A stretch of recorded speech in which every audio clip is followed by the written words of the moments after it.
അത്തരം കാര്യങ്ങൾ അതൊക്കെ ഇന്നർ കാര്യങ്ങളാണ്, അകത്തുള്ള കാര്യങ്ങൾ. അത് മീഡിയേറ്റ് ചർച്ച ചെയ്യാൻ ഞാനുണ്ടാവില്ല. നമുക്ക് പൊതുവായ കാര്യങ്ങൾ വല്ലതുണ്ടെങ്കിൽ പിന്നെ നിങ്ങൾ ചോദിച്ചോളി. കാരണം വെച്ചാൽ പുതിയൊരു ഗവൺമെൻറ് വന്നിരിക്കുകയാണ്. വളരെ സിസ്റ്റമാറ്റിക്കായിട്ട് ഇലക്ഷനിൽ ഗവൺമെൻറ് വാഗ്ദാനം ചെയ്ത കാര്യങ്ങൾ എങ്ങനെ നടപ്പിലാക്കണമെന്ന് ഞങ്ങൾ സീരിയസ് ആയിട്ട് ആലോചിച്ചുകൊണ്ടിരിക്കുകയാണ്. അനുദിനം വന്നുകൊണ്ടിരിക്കുന്ന ഓരോരോ കാര്യങ്ങളിൽ പിന്നെ അപ്പപ്പോൾ പ്രതികരണം എന്ന രീതി എനിക്കില്ല. അപ്പോൾ അതുകൊണ്ട് തന്നെ എൻ്റെ ഡിപ്പാർട്ട്മെൻറ്റുമായിട്ട് ബന്ധപ്പെട്ട കാര്യങ്ങളിൽ ഗവർണറെ പ്രസംഗം വരാൻ പോവുകയാണ്. അതുപോലെ തന്നെ ഈ കേരളത്തിൻ്റെ തൊഴിലില്ലായ്മയിൽ വ്യവസായ വകുപ്പ് വളരെ സജീവമായി പങ്കെടുത്തുകൊണ്ട് എന്ത് ചെയ്യാൻ പറ്റും എന്ന് നോക്കുകയാണ്. ആ വക കാര്യങ്ങളാണ് ഇപ്പോൾ പ്രയോറിറ്റി. അപ്പോൾ അതിൽ വളരെ നല്ല തീരുമാനങ്ങളും കൂട്ടായ ശ്രമങ്ങളും നിങ്ങൾക്ക് പ്രതീക്ഷിക്കാം. ഈ വ്യവസായ സൗഹൃദമല്ല കേരളത്തിൽ കുറേ കാലമായിട്ടുള്ള പരാതിയാണ്. അതിലെന്താണ് ചെയ്യാൻ പോകുന്നത് അത്തരത്തിലുള്ള പരാതികളൊക്കെ? അതാണ് അത് പിന്നെ കേരളം വ്യവസായ സൗഹൃദം തന്നെയാണ്.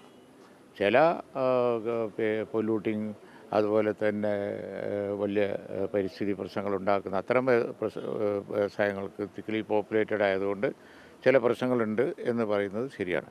പക്ഷേ കാലഘട്ടം വ്യവസായ മേഖലയിൽ ടെക്നോളജിക്കൽ ചേഞ്ച് ഇപ്പോൾ വന്നിരിക്കുന്നത് വെച്ച് നോക്കുകയാണ് എന്നുണ്ടെങ്കിൽ കേരളത്തിന് അനുയോജ്യമായ പല മേഖലകളുമുണ്ട്.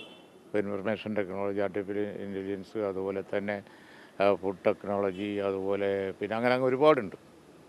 അതിലൊക്കെ കേരളത്തിന് വലിയ ശക്തിയുണ്ട്. പാരിസ്ഥിതിക പ്രശ്നങ്ങളൊന്നും ഉണ്ടാക്കാത്ത ഒരുപാട്, എന്നാൽ തൊഴിലവസരങ്ങൾ ധാരാളം ഉണ്ടാക്കുന്ന ഒരുപാട് മേഖലകളുണ്ട്. അതിനെ സംബന്ധിച്ച് പിന്നെ നമ്മൾ സീരിയസ് ആയിട്ട് ആലോചിച്ചുകൊണ്ടിരിക്കുകയാണ്. എഐയുടെ ഒരു സാങ്കേതികത പ്രത്യേക ചുമതല കൂടി ഉണ്ടല്ലോ. അല്ല, എഐ ആർട്ടിഫിഷ്യൽ ഇൻ്റലിജൻസ് എല്ലാ മേഖലകളിലും പ്രയോഗിക്കാവുന്ന ഒന്നാണ്. അതിപ്പോൾ കമ്പ്യൂട്ടർ ടെക്നോളജിയൊക്കെ വന്ന് അതിൻ്റെ ഉപയോഗം വിവിധ മേഖലകളിൽ വന്നപ്പോൾ ഉണ്ടാക്കിയ ആ ഇനീഷ്യൽ പ്രയാസങ്ങളൊക്കെ, തൊഴിൽ നഷ്ടം ഉണ്ടാവുമോ എന്നുള്ള ഇതൊക്കെ ഉണ്ടെങ്കിലും ശരി, ആ ടെക്നോളജി തന്നെ തൊഴിലവസരങ്ങളുണ്ടാക്കും. അങ്ങനെയാണല്ലോ നമ്മൾ പിന്നെ ഐ ടിയിൽ കണ്ടത്. ഐ ടി തുടക്കത്തിൽ ആളുകളുടെ ജോലിയൊക്കെ പോവും, കമ്പ്യൂട്ടർ ജോലിയൊക്കെ പോവും എന്നൊക്കെ പറഞ്ഞിട്ടുണ്ടായിരുന്നില്ലേ. ഇപ്പോൾ വരുന്ന ജോലി മുഴുവൻ ആ മേഖലയിലല്ലേ എന്ന് പറഞ്ഞതുപോലെ പുതിയ ടെക്നോളജി വരുമ്പോൾ പുതിയ തൊഴിലവസരങ്ങൾ അവിടെയേ ഉണ്ടാവുള്ളൂ. പഴയ ടെക്നോളജി ആരും ഉപയോഗിക്കില്ല. ഇപ്പോൾ മണ്ണെണ്ണ ഒഴിച്ചുള്ള ബസ് ആരെങ്കിലും ഓടിക്കുമോ? ഇല്ലല്ലോ.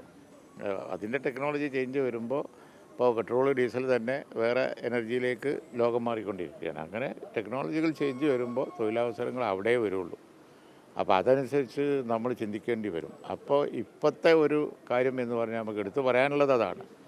കേരളം ഒരുപാട് ഇത്തരം ടെക്നോളജിക്കൽ ചേഞ്ച് വന്ന വ്യവസായങ്ങൾക്ക് സാധ്യത ഉള്ളതാണ്.